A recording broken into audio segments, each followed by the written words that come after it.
Cuando una persona está físicamente bien, pero no consigue disfrutar del acto sexual o no llegar a una erección, dicen por allí que lo más probable es que esta persona sufra una impotencia sexual psicológica. Y para aclarar este tema, hoy invitamos a nuestra psicóloga María José Gre, porque este es nuestro primer podcast de educación sexual en Saga Life. Y bueno, vamos a hablar sobre este tema. ¿Qué tal, María José? Muy bien por acá, Cindy. ¿Qué tal por allá? Todo bien por acá. Quisiéramos saber primero sobre qué es esto que se dice de impotencia sexual y psicológica y qué es lo que lo produce. Mira, en mi experiencia clínica, Cindy, hay algo que se vincula con lo que un autor llamado Hammack, el 2018, refiere, que dice así: el patriarcado, la heteronormatividad y el ordenamiento del género, de acuerdo con categorías dominantes, se han vinculado para Hammack con guiones que regulan los constructos considerados válidos o acreditables para la autodefinición que realizan los individuos. Voy a traducir todo eso, ¿sí? ¿Qué significa esa oración? Mira, lo voy a poner con el ejemplo más gráfico. La pornografía plantea un guión de quién tiene que ser el hombre en la cama, ¿sí? Y así, al mismo tiempo, tiene que ser un satisfactor para una mujer. Esta idea, ¿sí? Este concepto clave de hombre satisfactor, ¿sí? Que muestran caras femeninas consiguiendo el placer a través de un hombre, probablemente, ¿no es cierto?, con un pene muy grande, con una estructura física como más o menos estándar, etcétera, como ciertos patrones sociales que denominan como el script o guión, ¿no?, que debiese tener ese hombre en la cama. Entonces es como que esto se introduce de alguna manera de forma inconsciente en el cerebro. Lo digo porque en general he visto esta correlación entre personas que consultan con una disfunción eréctil y que efectivamente está el patrón detrás me refiero de la pornografía, etcétera, ¿no? Entonces es como que yo siento que es una especie de intromisión que se hace de forma social, en la cual la persona siente que tiene que cumplir con un estándar, con una exigencia al deseo femenino. Esto es totalmente invisible, pero se manifiesta como con ansiedad o angustia muchas veces en la persona y en el fondo coarta el acto sexual, porque puede que la persona se sienta excitada, sienta deseo de tener una relación sexual, sin embargo sienta como la necesidad imperiosa de cumplir, ¿sí?, de forma tal que el cuerpo no le responde. Es como que la ansiedad comienza a... es como que lo voy a decir de una forma en la que es solo para explicarlo, ¿no? Es como que todos los pensamientos se llevaran la energía, ¿no? Porque el cerebro utiliza el 25% de la glucosa del cuerpo. Entonces, que el cerebro se llevara toda la energía que debiese estar concentrada en lo que uno siente en ese minuto, no en lo que uno piensa. Y en realidad el trabajo con la impotencia sexual se realiza desde allí, finalmente. Y la persona tiene que... ¿Cuándo despierta esta alerta de pedir ayuda psicológica? ¿Sería cuando repercute muchas veces o es la primera vez que ocurre? Mira, me he dado cuenta que hay una diferencia etaria, ¿sí?, en mi experiencia clínica. Entonces, por ejemplo, gente más joven se siente más predispuesta a hablar sobre su sexualidad. Sin embargo, te diría gente que ronda los 40 y sobre esa edad llega con el problema más avanzado en general, ¿sí? Entonces, ya se ha estudiado que evidentemente quien consulta con antelación, vale decir, idealmente la primera vez que le sucede, mejores resultados clínicos va a obtener, ¿sí?, en el sentido de mayor velocidad en cambiar el patrón sexual, ¿sí?, porque finalmente son conductas, patrones sexuales que tienen que ver con aprendizajes.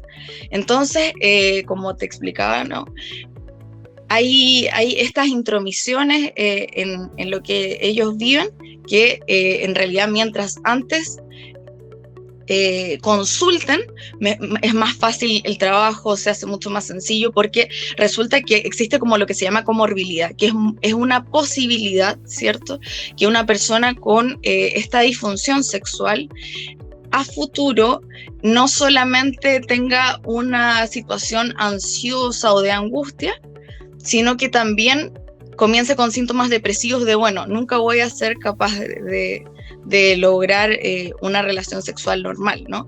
Y las parejas tienden a dejar de lado la sexualidad porque sienten que no les resulta, que se están frustrando más y que es como un círculo vicioso, ¿no? De intentarlo frustrarse y dejarlo tirado el acto sexual, ¿no? Entonces, ese es como el patrón que he visto, también ordenado según la edad de las personas, como que la gente cada vez más se está abriendo a hablar sin tapujos de su sexualidad. Sí, es cierto. Y cuando, por ejemplo, estamos hablando de una persona que no tiene limitaciones físicas, cuando es el caso de una persona que sí las tiene. Mira, qué linda ¿Cuál pregunta. es el tratamiento? Sí. Te voy a contar, en mi experiencia, siendo súper honesta, ¿no? Porque la verdad me ha tocado de las mujeres que tienen que lidiar con esa situación. ¿Sí? Que es como que en el fondo, por así decirlo, tienen que ayudar a una persona, ¿no? Con discapacidad física, ¿sí? Lidiar con tener la relación de pareja y lidiar con el tema sexual. Y para una mujer, por así decirlo, no sé, con una mujer joven que todavía está como con un estado de libido o deseo sexual alto, claramente es un desafío, ¿sí? Claramente es un desafío. Entonces, siéndote honesta, ahí tendría que comentarte que he recibido consultas femeninas al respecto, ¿sí? Porque finalmente es un problema de pareja, pero que usualmente en mi experiencia clínica se consulta de forma individual. Y yo creo que ahí la consulta individual viene de todas maneras dada por el hecho de que igualmente existen como ciertos sentimientos como, no sé si llamarlos culpa, responsabilidad, vergüenza, o sentirse que no está dando el ancho de lo que se quiere dar. Una falla técnica por aquí. Y bueno, no obviamente esta persona siente frustración también de su parte porque es una posición muy difícil tener que lidiar con este tipo de personas. Y ahí, cambiando un poquito la situación, ¿hay alimentos que producen impotencia sexual? Se ha visto que la verdad es que, por ejemplo, la alimentación poco saludable, la comida chatarra, todo ese tipo de alimentación favorece a que el cuerpo como que responda de una manera equívoca, voy a decirlo así, a lo que se espera, ¿ya? Por algo se habla de los alimentos afrodisíacos, ¿no? ¿No es cierto? Entonces, como que existe algo que no sé si será una coincidencia o qué, pero la comida rápida, fast food, ¿no es cierto? Y un acto sexual que como que parece que terminara en la mente, o sea, es tan rápido como lo es un pensamiento, ¿sí? En el fondo se ve interferido. O sea, ¿qué quiero decir? La comida chatarra, si uno la normaliza como algo cotidiano, podría interferir también en nuestros patrones de relacionarnos con los otros, generar ansiedad. Entonces, yo, por ejemplo, no tengo ningún problema como con la comida chatarra en sí, porque la verdad es que si una persona es deportista y come comida chatarra, como que es distinto, ¿no? Pero en el fondo, considerar la comida chatarra como algo cotidiano sí es un problema, la comida rápida. Entonces, tan rápido como un pensamiento, el acto sexual no tiene cabida. ¡Wow! ¡Qué increíble! ¿Cómo tiene conexión? ¿Y sí, yo encuentro que también es increíble. ¿Existen tratamientos? Sí, el tratamiento más validado es la coterapia, que significa en el fondo la terapia psiquiátrica y psicológica. Bueno, el autor es el doctor Juan Carlos Kuznetsov, habla de esto y bueno, está manualizado de alguna manera, ¿no?